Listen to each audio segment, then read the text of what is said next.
오늘 본문의 말씀은 하나님께서 애굽에서 노예로 사는 이스라엘 백성들을 이렇게 이끌어내셔서 이제 광야길을 인도하시고 모세를 시내 산에 부르셨습니다. 지난주 이 말씀처럼. 그래서 하나님이 이렇게 말씀하셔요. 나는 너희 애굽에서 고통당하는 너희들을 이끌어낸 여호와다. 너희가 어떻게 너희를 이끌었는지 너희가 다 경험하지 않았느냐. 바로가 너희를 노예로 꽉 붙잡고 놓아주려고 하지 않을 때에 내가 10가지 재앙을 내려서 바로 왕을 굴복시키고 그 고통 가운데 있는 너희들을 끄집어낸 여호와 하나님이다. 이 능력의 하나님이 이제 너희가 내 말을 잘 들으면 너는 내 백성이 되어지고 나는 너희 하나님이 될 것이다. 이렇게 이 모세를 부르셔서 여호와 하나님이 말씀하셨어요.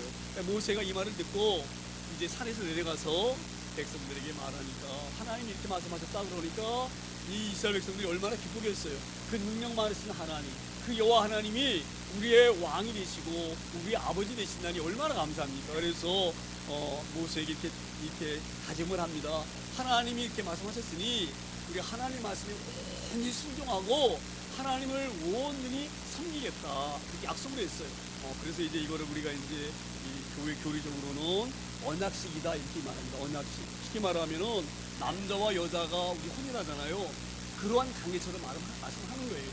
그러니까 이제 약속을 우리가 이 결혼할 때도 뭐하라 합니까? 혼인 선설하잖아요. 그렇죠? 그가 마찬가지로 이제 하나님과 이스라엘 백성이 그런 관계를 맺은 거예요.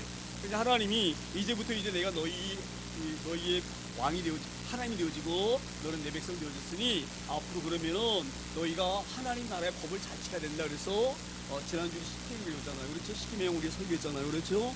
십계명을 주시고 거기 계명에 관한 윤례를 주셨어요. 그리고 나서 이제 내가 너희를 만나려고 하면 그냥 아무 데서 만나지 않으시자고요. 하나님은. 그렇죠?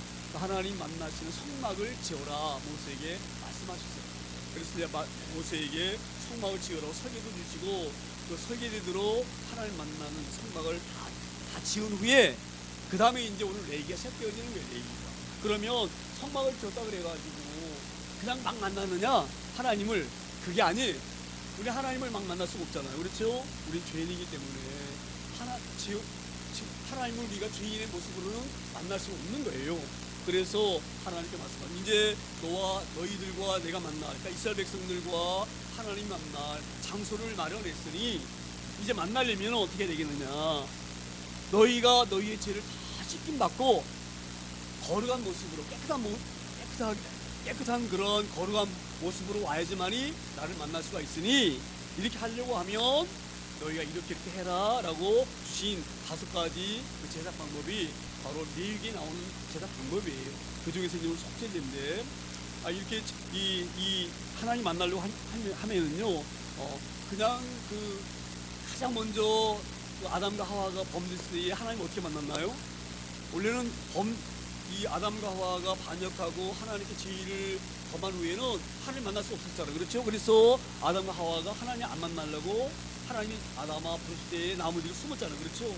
그래서 하나님이 아담과 하와, 그 죄 있는 아담과 하와를 만나 주실 수 없어요. 죄 있는 그대로는 그들이 만나면 죽습니다. 그러니까 하나님이 아담과 하와의 죄를 가려주시고 만나시려고 죄 없는 짐승을 잡으신 거예요. 그것이 원래 처음 하나님 드리는 제사의 모형. 그게 오리지널. 이게 오리지널. 그래서 나중에 이제 그 아담과 하와의 자녀인 그 아벨과 가인이 하나님 만날 때에 그냥 나오는 것이 아니라 뭐예요? 어린 양을 잡아서 그 양을 죽이고 그 피를 가지고 용산 맞고 하나님 앞에 나와서 하나님 만나는 거예요. 그렇게 하시려고 오늘 귀한 오늘 본문의 말씀 주님 있습니다. 1절에 보게 되어지면 이렇게 말씀합니다. 여호와께서 모세에게 말씀하여 이르시되 모세야 네가 예전에 너희 조상들이 날 만나려고 하고 너희 백성들이 날 만나려고 하면 그 짐승을 잡아서 가지고 나왔는데 이런 것을 세세하게 5가지를 줄 터이니 너희는 내 말을 잘 듣고 백성들에게 이것을 잘 설명해서 이렇게 나를 만나야 되니까 내가 너희에게 말하는 속죄제를 이렇게 너희에게 설명하는데 그 규례대로 그 법칙대로 하나님 말씀하신 그대로 이렇게 잘 실행해서 그렇게 제사를 드린 후에 내가 너희를 만나기를 원한다. 이렇게 말씀하시려고 오늘 모세 부르셔서 말씀하시는 겁니다. 그리고 이제 2절에 다시 이렇게 말씀하셔요. 이스라엘 자손에게 말하 이르되 누구든지 여호와의 계명 중 하나라도 그를 범하였으되, 이게 어떤 말씀이냐면 지난주에 우리가 십계명을 우리가 배웠잖아요. 그렇죠? 십계명 배웠는데 오늘 하나님께 말씀하시는 거예요. 내가 이제 선막 짓기 전에 내가 너희 제일 먼저 준 게 뭐냐? 십계명을 줬지 않느냐? 그리고 율법을 줬지 않느냐? 근데 그 십계명 중에서 잘 알듯이 나 외에는 다른 신을 두지 말라, 그렇게 말씀하셨잖아요. 그렇죠? 나 외에 다른 신을 두지 말라. 그리고 또 이어서 뭐라 말씀하십니까? 땅에 있는 것을 어떤 우상을 만들어서 그 우상에 절하지 말라. 두 번째 말씀하시고, 세 번째 또 뭐라 말씀하셨어요? 하나님의 이름을 망령되이 부르지 말라. 제가 이 십계명 이름을 보면서 예전인데요, 우리 그 전두환 대통령 시절인데 국제상사라고 있습니다. 용산에 보면 예전에 국제상사라고 큰 건물 하나, 지금 건물 하나가 있는데, 그때 제가 듣기로는 그때 국제상사 그러면은 우리나라 재벌 가운데 손꼽히는 재벌이거든요. 그런데 이제 청와대에서 이 전두환 대통령이 이제 기업인들을 모여서 이제 국가의 경제를 위해서 이제 아마 의논을 하려고 했던 것 같아요. 대통령이니까. 대통령 참가 있잖아요. 어떻게 하면 나라가 잘 살 수가 있느냐. 아마 그런 것을 이제 의논을 하려고 아마 그랬던 것 같아요. 그래서 우리나라에는 재벌들을 다 이렇게 모으라고 그랬는데, 그때가 아마 겨울이었던 것 같아요. 지금처럼 막 눈이 많이 왔던 그런 겨울이었는데, 그 재벌들이 다 오라고 다 했는데, 다 모였는데, 그 중에 한 사람이 자리 참석하지 못한 거예요. 바로 누구냐면 국제그룹의 양정모 회장이. 제가 그렇게 들었어요. 그때 아마 전부 이렇게 소문이 나 있었어요. 양정모 회장이 그때 왜 못 왔느냐? 외국으로 출장을 나갔는데 너무너무 그때 이 눈이 많이 와가지고 비행기 뜨지 못해서 아마 늦었거나 아마 그렇게 해서, 아니면은 왔는데 이 김포에서 이쪽에 눈이 많이 와가지고 차가 제대로 못 와서 늦었는지 그건 잘 모르겠어요. 아마 근데 그때 얘기로는 눈이 너무너무 많이 와가지고 그 시간에 못 온 거예요. 그래서 아마 늦게 왔다 그러는 것 같아요. 그런데 이 전두환 대통령이 얼마나 기분이 나쁘겠어요. 네? 오이라고 했는데, 그러니까 아마 전두환 대통령은 이렇게 생각했던 것 같아. 나를 뭘로 봤으면, 이게 나를 좀 무시하는 게 있는 거 아니야? 내가 군대 출신이고 육사 출신이고 이렇다 그래가지고 날 무시하는 게 아니야? 아마 그런 마음이 들어서 그런지 몰라도 그걸 미운 틀이 박혀가지고 국제그룹이 완전히 와해되어지는 그런 사건이 있었습니다. 제가 왜 이 얘기를 하느냐면, 자 보세요. 인간과 인간 관계에서도 한 사람이 날 약간만 무시한 것 같아도 화가 나고 참을 수가 없는데, 하물며 모든 마음을 지신 여호와 하나님께서 인간이 하나님을 함부로 대하고 그걸 용서할 수가 있겠어요? 그걸 용서할 수 없는 거예요. 그래서 오늘 뭐라고 말씀하셔요? 이스라엘 자손에게 말하여 이르라 누구든지 여호와의 계명 중 하나라도 그를 범하였으면 용서할 수가 없다 이 말이에요. 전두환 대통령이 그 양정모 회장을 용서하지 못하고 했던 것처럼 하나님 그렇게 말씀하십니다. 그래서 우리가 이 땅에 살면서 이 말씀 들으면 우리가 얼마나 겁이 납니까? 우리는 약간 인간이잖아요. 그렇지요? 어떻게 우리가 하나님 말씀하신 대로 다 살 수 있는지 이게 어려운 거예요. 그래서 우리 주님 십자가에서 못 박히고 있습니다. 오늘 우리 이 모든 구약이라든지 모든 성경은 예수 그리스도가 왜 이 땅에 오시게 되었는지, 왜 그가 십자가를 져야만 됐는지 그것을 알게 하시려고 주신 말씀들이에요. 오늘 내 얘기 말씀도 그런 의미가 있는 거예요. 할렐루야.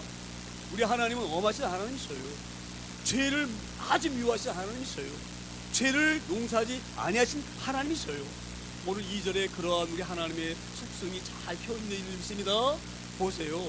10가지 계명만 있는 게 아니야. 636 몇 개인가가 그 율례가 있는데 그 중에 하나도 우리가 안 범할 수 어떻게 있나요? 우리 그렇게 살 수 있는 존재가 못돼. 그렇죠? 근데 오늘 하나님 뭐라고 말씀하세요? 누구든지 여호와의 계명 중 하나라도 그를 범하였으면 얼마나 엄정합니까? 아, 아, 아. 그래서 이제 이렇게 너희가 죄를 범하면 너희는 나를 만날 수가 없다 이 말이에요.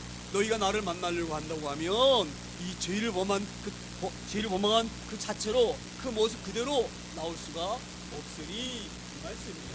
할렐루야. 우리도 이 자리에 나와서 하나님 만나 배우는 것은 주님이 십자가를 통하시고 제가 은혜 받았기 때문에 여기 나와서 예배하는 일 있습니다. 저는 그래서 예배하는 게 얼마나 감사한지 예배하는 게. 제가 하나 흉 하나 볼게요. 예배가 얼마나 예배 자리에 와 있는 것이 어려운지를 제가 설명드리려고 하는 거예요. 저희 목독수님이 어제 그제 그러니까 설날 다음 날 이제 소천하셨는데 우리가 이제 이 목동 그 서울대 이대병원에서 이제 장례식장에서 예배를 드렸거든요. 근데 우리 조카애가 우리 누님이 어려우니까 그 아이가 차를 모시고 왔었는데 그 와서 예배하는 자리에 와서 앉아있으면 얼마나 좋습니까? 그렇죠? 근데 그 아이는요 희한해요. 와서 나는 몰랐어요. 나는 설마 예배하는데 더구나 삼촌들이 이렇게 목사님이 계셔가지고 예배하는 데에 그 삼촌 처음 봐서라도 또 그 문사가 왔잖아요. 그렇죠? 그러면 예의를 갖춰서 자기가 싫지만 그럼에도 불구하고 와서 앉아있는 게 당연하잖아요. 저는 와서 예배 드린 줄 알았어요. 근데 우리 사모가 집에 가지고 그러는 거예요. 아이고 공화가 예배도 안 드리고 잘 앉아가지고 유튜브 보면 보고 앉아있고 그래서 마음이 좀 상했다 이런 얘기를 하는 거예요. 제가 왜 이런 말씀을 드리느냐, 예배 자리에 앉아 있는 것이 쉬운 일이 아니에요. 우리 그 조카아이가 우리 그 바로 아래 동생이 양지 성균교회를 설계했었는데 양지에다가 우리 누님이 저기 용인에 사셔요. 그러니까 이제 용인에서 그 동생 교회까지 예배를 드리러 오는 거예요. 아마 그 서울에 용인에 사는 사람이 자주 먼 거리 있었을 때인데 그러면 차를 몰고 오잖아요. 그리고 어머니랑 같이 와서 예배자리에 앉아있으면 얼마나 좋아요. 그렇지요? 근데 우리 누님만 예배들이 자주 들어가게 하고 자기는 차 안에서 2시간 동안 여기 이해가 됩니까? 예배 자리에 앉아 있는 것이 그렇게 내가 뜻대로 되는 것이 아니에요. 할렐루야. 그래서 오늘 하신 말씀 그런 말씀이 있습니다. 너희가 나를 만나려고 하면 너희가 오는 것 같지만 그게 아니라 이 말. 하나님께서 그를 용서하시고 죄 없는 모습이 될 때만이 그가 하나님 자리에 나올 수가 있는 것이고 예배할 수가 있는 거예요. 이렇게 엄중한 것을 말씀하시려고 오늘 귀한 본문 우리에게 허락하신 줄 믿습니다. 그래서 예배 장식 참는 얼마나 우리에게 감사한 일이고 얼마나 귀한 일인지 모릅니다. 그래서 이렇게 너희가 나를 이렇게 하나님 만나려고 하면 너희가 성전에서 나를 예배하려고 하면 만나려고 하면 3절에 이렇게 말씀이 일러주시죠. 3절에 만일 기름 부음을 받은 제사장이 범죄하여 백성의 허물이 되었으면 자 보세요. 만일 기름 부음을 받은 제사장이 범죄하여 자 누가 범죄했습니까? 제사장이 범죄한 거예요. 제사장이 어떻게 하나님의 말씀을 계명이라든지 율례를 범한 거예요. 죄를 지은 거예요. 쉽게 말하면 제사장이 죄를 지은 거예요. 그러면 제사장이 죄를 지었으면 제사장의 허물이 되어야 되는 것이지 여기 보면 뭐라고 말씀하십니까? 제사장이 범죄하여 누가 허물이 있다고요? 백성의 허물이 되었으며 왜 제사장이 죄를 졌는데 왜 백성의 허물이 됩니까? 이것은 신학적으로 이게 대표성의 원리라고 얘기를 합니다. 쉽게 말하면 아담과 하와가 죄를 짓게 되면 그 밑에 후손은 그 모든 자손들은 다 죄인이에요. 이게 대표성. 위에 우두머리가 죄를 짓게 되면 나머지가 다 죄인이에요. 할렐루야. 이 당시에 제사장은 그 민족의 제일 우두머리예요. 할렐루야. 제일 대장이에요. 그 우두머리가 그 대표가 죄를 범하면 백성들이 다 죄인이 되는 거예요. 그것을 오늘 말씀하시려고 이렇게 말씀하시고 있습니다. 그래서 제사장이 범죄하였는데 모든 백성의 허물이 되었다 이렇게 말씀합니다. 우리 이렇게도 생각할 수가 있지만 또 이렇게도 생각할 수가 있는 거예요. 이 대표성이라는 것이 왜 중요하냐? 예수님이 그 아담이 대표했던 것처럼 예수님도 대표이시기 때문에 예수님이 대표로 우리 죄를 용서했기 때문에 대신 갚았기 때문에 우리가 다 용서 받는 거, 이게 대표적인 원리예요. 이게 조금 어려운데, 신학적으로 좀 어려운 문제인데 그런 원리가 대표적인 원리입니다. 그래서 우두머리가 죄를 지면 그 아랫사람이 대체 다 죄가 있고, 우두머리가 용서받으면 아랫사람도 다 용서받는다. 이게 신학적으로 대표성의 원리입니다. 아마 그런 원리로 오늘 하나님의 말씀 주신 믿습니다. 제사장이 범죄하여 백성이 허물이 되었으면 그가 범죄한 죄로 말미암아 흠없는 수송아지로 속죄제물을 삼아 여호와께 드릴지니. 이게 이런 말씀이에요. 그가 범한 죄로 말미암아 흠없는 수송아지로 속죄물을 삼아. 자 보세요. 죄는 누가 졌습니까? 제사장이 죄를 졌어요. 제사장이.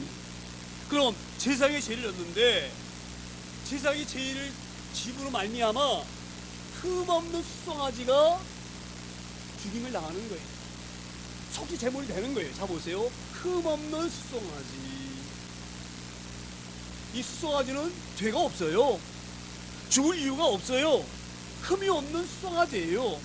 근데 왜 이 수송아지가 속죄 제물이 되어지느냐 이 말이에요. 속죄. 이 속죄 제물이라는 것은, 속죄라고 하는 의미는 죄를 갚는다 이 말이에요. 속한다 이 말은 갚는다는 얘기거든요. 그러니까 죄는 제사장이 졌는데 아무 죄도 없는, 흠이 없는 수송아지, 죽을 이유가 없어요. 근데 그 수송아지가 제사장이 죄졌기 때문에 그 죄 때문에 죄를 갚으려고, 이 속죄라는 것은 죄를 갚는다는 얘기입니다. 그 제사장의 죄를 갚아주려고 아무 죄 없는 수송아지가 대신 죽는 거예요. 누구 대신? 제사장 대신 죽는 거예요. 그런 말씀을 하시는 거예요. 그래서 속죄 제물로 삼아라 이 말아. 죄 없는 수송아지 잡아다가, 그래서 누구 드리라고요? 여호와께 드립니다. 이게 이런 의미예요. 이 제사장이 하나님 여호와께 이제 그 제물을 드리면서, 하나님 이제 내 이런 죄가 이제 옷어졌음을 제물을 받으시면서 하나님 드립니다. 이런 의미예요. 드린다는 의미가 그런 의미예요. 할렐루야. 우리 주님도 우리 위해서 십자가에서 이 제물 어린 양 되어주셔서 희생당하기 믿습니다. 그래서 왜 오늘 이런 의미를 주시느냐? 우리가 주님 우리 죄를 용서하시려고 주님 십자가 죽으셨다. 이게 인간의 머리는 이해가 안 돼요. 내가 죄를 왜 졌는데 왜 주님 때문에 주님 십자가 지신다고 내 죄가 없어지느냐? 이게 이해가 안 되어져요. 이게 안 되어지기 때문에 2000년 동안 이렇게 죄를 지면 죄 없는 짐승, 내가 죽어야 되는데 아무 잘못 없는 짐승이 누구 대신? 죄인인 내 대신 죽는 거예요. 이거를 계속적으로 2000년 동안 훈련시키시고 오시는 거예요. 할렐루야. 우리 이렇게 하는 의미를 잘 알기를 소망합니다. 그래서 이제 이 흠없는 수송아지, 아무 잘못 없는, 아무 죄 없는, 죽을 이유가 전혀 없는 이 수송아지가 죄를 갚아주려고 제물되어져서 하나님께 드려졌다. 이런 말씀을 믿습니다. 그리고 이제 4절에 이렇게 이 말씀을 다시 설명합니다. 그 수송아지를 행만문 여호와 앞으로 끌어다가 그 수송아지 머리에 안수하고, 이 말이에요. 그 이제 내가 이 제사장이 죄를 졌는데 이 죄 때문에 흠없고 아무 죄 없는, 아무 죽을 이유가 없는 그 수송아지를 이 해망문까지 끌고 옵니다. 해망문이라고 말하면 해망문 뭐냐면 성막을 말하는 성막. 성막이나 해막은 같은 의미예요. 근데 그 성막 안에 지성소가 있는데 그 지성소 안에 언약궤가 있고 거기는 그룹이 있고 그 안에는 여호와가 임재 계시는 거예요. 할렐루야. 그러니까 그 안에 들어가지 못해요. 왜? 죄인이기 때문에. 죄인이기 때문에 해막 안에 들어가지 못하고, 해막문 바로 앞에서 번지 다니는 데서 이제 이 흠없는, 아무 죄 없는 수송아지를 끌고 와가지고 거기다가 그 수송아지 머리에다가 손을 얹습니다. 이 손을 얹는다는 의미는 바로 뭐냐? 이 수송아지와 내가 하나가 됩니다. 이런 의미예요. 하나가 됩니다. 그래서 내 죄가 이 수송아지에게 옮겨갑니다. 이 수송아지는 이 죄가 없는데 내 죄가 머리에 손을 얹음을 말미암아 내가 이 수송아지 내가 하나 되어져 가지고 내 죄가 이쪽으로 다 옮겨갔습니다. 내가 죽어야 되는데 내 대신 이 수송아지가 죽습니다. 이렇게 얘기하는 걸 위해서 이 머리 안수하는 것입니다. 그래서 안수하는 것이 굉장히 중요한 의미가 있는 거예요. 할렐루야.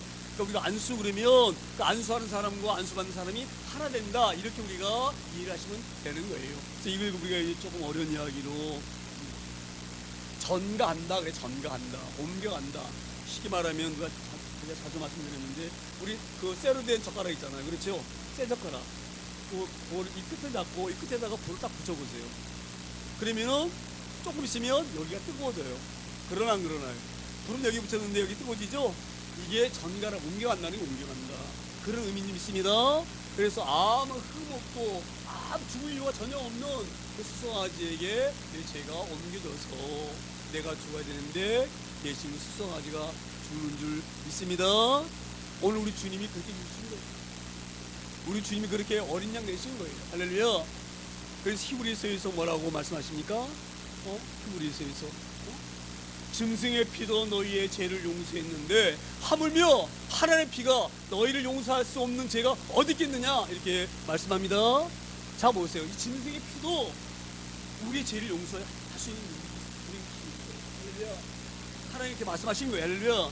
그런데 짐승들도 수송아지 피도 양의 피도 순염소의 피도 우리의 죄를 용서했는데 하물며 그 짐승의 피도 너희 죄가 사함받았는데 하나님의 아들 예수 그리스도의 피가 너희 죄를 용서하지 못할 죄가 어디 있겠느냐, 이렇게 하나님이 분명히 말씀하십니다.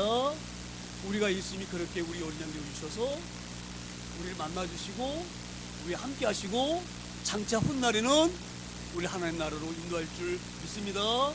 그런 귀한 구원의 의미를 잘 깨닫기를 소망합니다.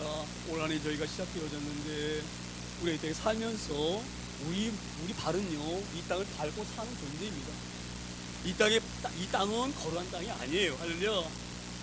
가다 보면 먼지가 묻을 수가 있고 죄가 우리에게 붙을 수가 있고 그런 죄 가운데 살 수가 있지만 우리의 그 죄를 용서하신 십자가 주님이 계시기 때문에 우리가 이렇게 하나님 앞에 나올 수가 있는 것이고 예배드릴 수가 있는 것이고 하나님께 구원받는 우리가 된 줄 믿습니다. 늘 그것을 우리가 감사할 수 있는 저희를 되어지기를 소망합니다. 이게 우리 얼마나 어려운 문제인지 몰라요. 주님을 섬긴다고 하는 일이 얼마나 어려운 일인지 몰라요. 얼마나 어려운 일인지. 제가 오늘도 사춘국이 가깝게 사는데 예전에 교회를 잘 나왔었어요. 우리 이 안수사님을 아는데 우리 교장님하고 최영남이라고 제가 늘 여기다 지금도 제가 황금봉도 안 버리고 계속 꽂아놓습니다. 언젠가는 오겠지 그리고 기다리고 있는데 제가 이번 고정 때는 꼭 인사로 와요. 명절 때는. 그리고 고정 때 왔다가 또 숙부님이 이제 초청하셨으니까 또 와서 같이 이제 저랑 이틀 동안 장기까지 왔었고 그래서 제가 이번에 너무 울긴 했어요. 꼭 이번 2025년도는 교회 예배 드려야 된다. 교회 나와라. 내가 신신당부를 했어요. 어제도 전화했어요. 교회 나와야 된다. 잊어버릴까. 또 오늘 아침에도 또 잊어버릴까 봐 또 전화했어요. 보면 나이가 이제 환갑이 넘어가지고 67세 된 그 동생한테 제가 그렇게 했는데 오늘 제가 전화를 했어요. 오늘 교회 안 나올까 봐 전화했는데 교회 꼭 나와야 돼. 그러면 제가 급한 일이 있어가지고 오늘 갑니다.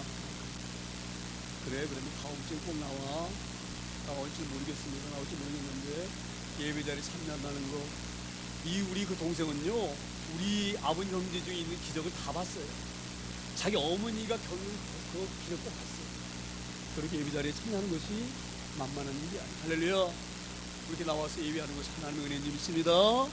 하나님 구원의 손길인 믿습니다. 오늘도 우리에게 그런 귀한 신앙을 반석 위에 세워주시려고 성찬의식을 거행할 줄 믿습니다. 오늘 이 예식을 잘 통하여서 하나님, 나는 연약하고 부족하고 날마다 쓰러집니다. 하지만 나를 끝까지 붙잡아 주세요.